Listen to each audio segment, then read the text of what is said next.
السلام علیکم، آپ دیکھ رہے ہیں کے نیوز چینل۔ خبر شامل کرتے ہیں شیخوپورہ سے۔ Assistant commissioner Sheikhupura Shabbir Hussain but کی ڈپٹی کمشنر شیخوپورہ محترمہ سدرا یونس کی ہدایت پر سٹی شیخوپورہ کے علاقے رام گڑھ میں ذخیرہ اندوزوں کے خلاف کارروائی۔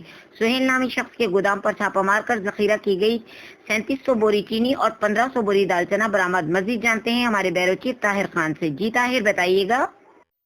جی بالکل، اے سی شبیر حسین بٹ نے کارروائی کرتے ہوئے سہیل نامی شخص کے گودام پر چھاپہ مار کر ذخیرہ کی گئی 3700 بوری چینی اور 1500 بوری چنا برآمد کر لی۔ چینی اور دال کی بوریوں کو قبضے میں لے کر گودام کو سیل کر دیا گیا۔ گودام کے مالک کی موقع پر ہی گرفتاری عمل میں لائی گئی۔ چینی اور دال کے سٹاک کو بحق سرکار ضبط کر لیا گیا ہے۔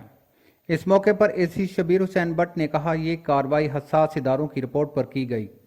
یہ ذخیرہ اندوزی چینی اور دالوں کے مصنوعی بحران کو پیدا کرنے کے لیے کیا گیا۔